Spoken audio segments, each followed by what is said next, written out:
Hello, everybody, and welcome back to the Language Arts Gallery. Today, we're going to focus on day 3 of our problem and solution essay for young learners. And we're going to talk about writing a great introduction. So if you haven't already, please remember to subscribe to our channel so you get regular updates. And if you're interested in this lesson or any of my other academic writing lessons, you can find them in my Teachers Pay Teachers store. The link to that is in the video description. So let's get started.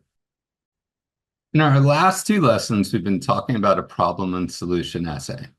So remember, we said a problem and solution essay talks about a particular problem and proposes a potential solution to it. Now, there are lots of different ways that we can approach a problem and solution essay, but for the purposes of our lesson, we're going to talk about one problem. We're going to talk about 3 details of that problem. And each of those details is going to be addressed in its own body paragraph. And we're going to propose a solution. And we're going to talk about how that solution helps to address those problems. So remember, like all good writing, this has an introduction, a body, and a conclusion. So today we're going to talk about the conclusion. And if we look here, we can see how our essay is structured. It follows a 5-paragraph academic essay format. We've got an introduction, 3 body paragraphs, and our conclusion. So in our last lesson, we talked about addressing the body paragraphs, and we said that each body paragraph was going to describe one detail of the problem. And we were going to tell our audience what that detail was in the first sentence. That was the topic of the paragraph, and we call it the topic sentence. Today, we're going to talk about the structural format of our introduction. So a good introduction should do 4 things. We want to hook or engage the reader. We want to introduce the topic, which in this case is the problem that we're addressing. We want to give the reader a roadmap. This is also sometimes called a thesis map. This is how you're explaining or how you're supporting your thesis. And then finally, we want to state our thesis. So for us, the topic is the problem, and we said that we're talking about problems that existed before money was invented. And before that, people bartered. So we're talking about problems with the barter system. And we're going to give our reader 3 problems with the barter system. That's going to be our roadmap.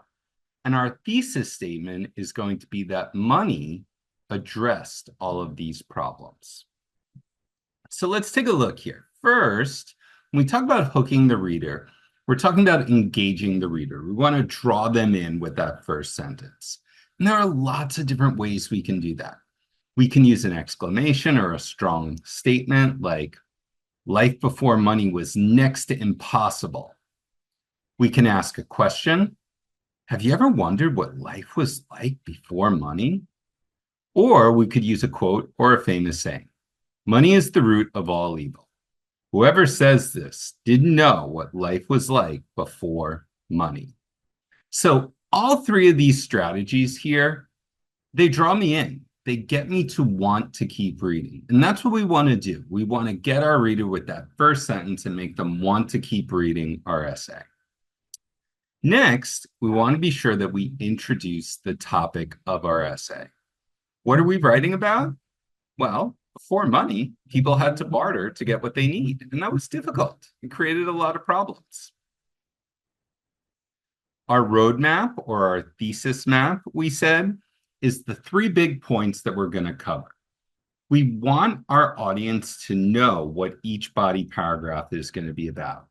We're not going into all the details of the body paragraph. That's what the middle of the essay is for, but we just want to mention the big topics. So for us, we're going to talk about those 3 details. And your thesis statement is your argument. And remember, we're arguing that money solved these problems. So your thesis statement is the solution. So let's take a look here. Here's our introduction from our mentor text. Have you ever wondered what life was like before money? That right there, that's my hook. That's how I'm drawing the reader in.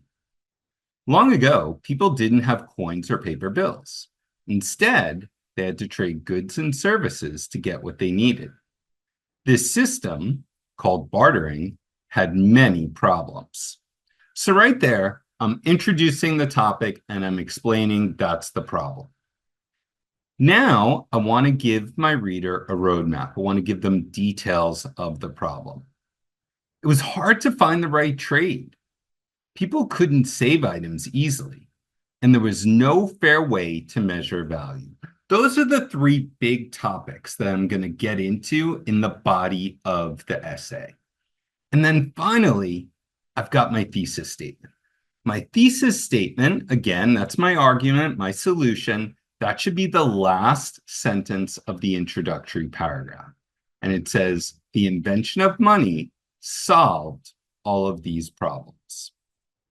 So now we're going to get a chance to practice this on our own. If you purchase this lesson in my Teachers Pay Teachers store, you will see this graphic organizer here, creating a great introduction. If you don't want to purchase it, you can just write this on your own paper. Think about it in your own essay. How are you going to hook the reader? How are you going to introduce the topic or the problem? How are you going to establish a roadmap for the reader?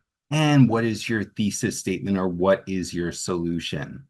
When you put all of those ideas together, you can redraft your essay here with a revised introduction and those great body paragraphs that you developed in our last lesson. So in our next lesson, we're going to finish up by writing a great conclusion. So thank you so much for joining me. Please remember to subscribe to my channel if you've not already done so, and I'll see you in our next video at the Language Arts Gallery.